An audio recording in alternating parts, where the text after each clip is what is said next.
Growing public concern about possible adverse impacts of hazardous substances has led to usage bans and limitations of selected harmful substances during both production and in end products.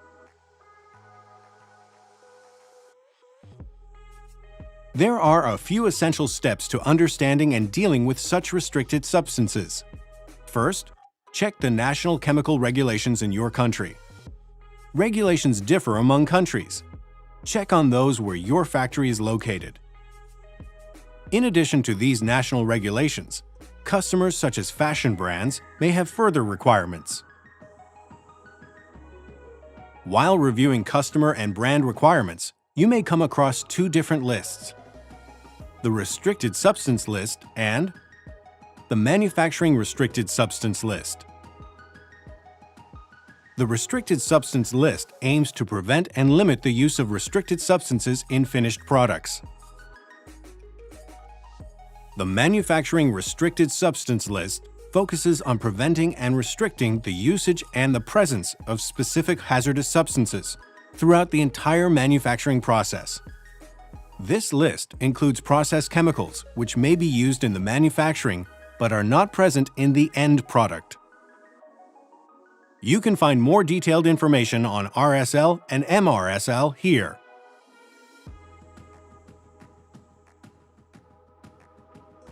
To understand whether you are using any restricted substances in your production, prepare an inventory of all substances in use in your production process.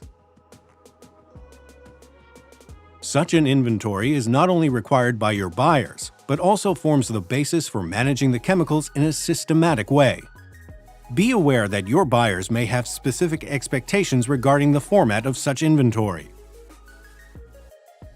Typically, the chemical inventory should indicate the name and type of chemical substance, the hazard and hazard class, the name of the chemical supplier, and the level of conformance to RSL and MRSL.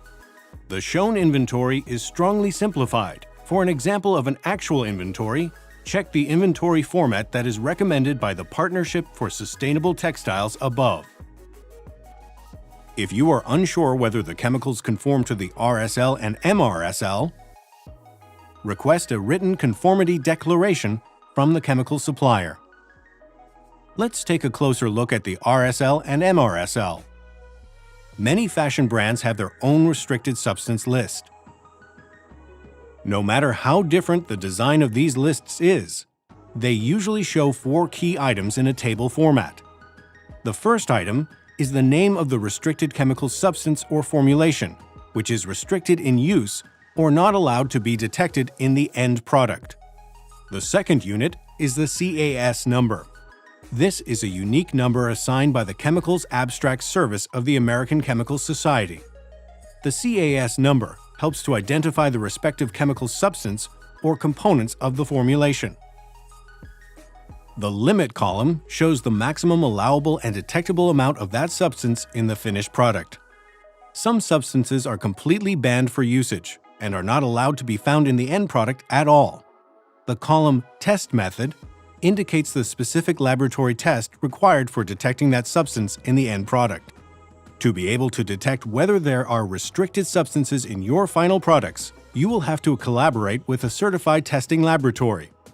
This laboratory needs to be qualified to test the finished product with the correct test methods. The certified testing laboratory will send you a test report, which you can forward to your customer as a proof that your end products fulfill the RSL requirements. The items shown in a manufacturing restricted substance list are similar to those of an RSL.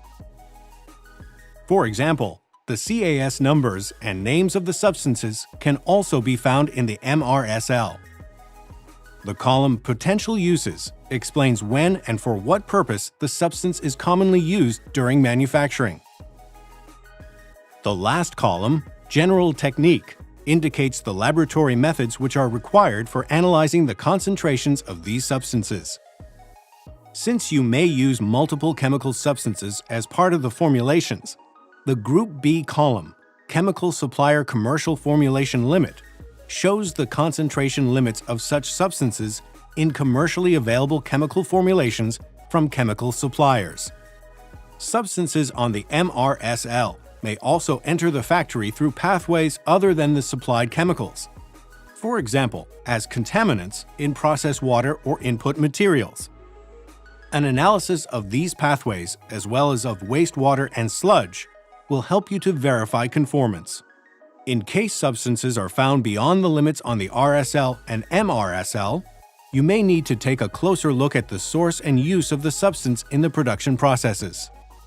Adjust your procurement practices and talk to your chemical suppliers to find suitable substitutes. Such substitutes may be listed on separate positive lists of buyers or chemical suppliers. Since these lists will be updated regularly, make sure to stay up to date about any changes. For more information on MRSL and how to use these, visit the ZDHC website here.